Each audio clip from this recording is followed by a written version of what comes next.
Samosa tea కలయిక ఎవరికి ఇష్టం ఉండదు? సమోసా భారతీయులకు అత్యంత ఇష్టమైన స్నాక్స్లో ఒకటి.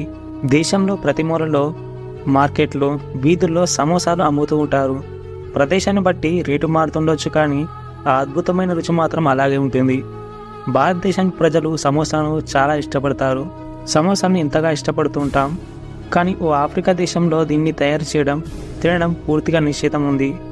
ఈ నియమాన్ని ఉల్లంఘించడానికి ప్రయత్నిస్తే ఇక్కడ శిక్షించబడతారు. సమోసాలు ఈ దేశంలో చాలా అరుదుగా కనిపిస్తాయి. ఆఫ్రికా దేశమైన సోమాలియాలో సమోసాలు తినడంపై నిషేధం ఉంది. ఈ దేశంలో సమోసాలు తయారు చేయడం, కొనడం, తినడం నిషేధించబడింది. దాన్ని ఉల్లంఘిస్తే శిక్షలు కూడా తప్పక ఉంటాయి. దీనికి కారణం ఏమిటంటే దాని త్రిభుజాకార ఆకారం సమోసా నిషేధించబడడానికి కారణం. సోమాలియాలో ఒక తీవ్రవాద సమూహం సమోసా ఆకారం క్రైస్తవ సమాజానికి చిహ్నాన్ని పోలి ఉంటుందని నమ్ముతారు. అంతేకాకుండా సమోసాలలో కులీన మాంసం నింపడం వల్ల వాటిని నిషేధించడం కూడా ఒక కారణం.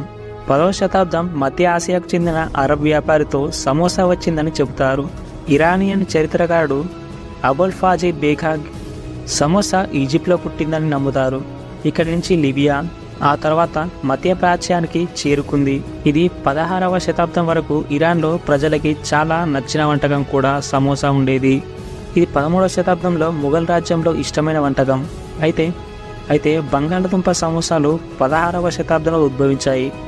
పోర్చుగీస్ వారు భారతదేశానికి బంగాళదుంపలు తీసుకొచ్చినప్పుడు అప్పటి నుంచి మన ఇండియాలో కూడా బంగాళదుంపల సమోసాలు ఇక్కడ కూడా ఫేమస్ అయిపోయాయి. Thank you for watching.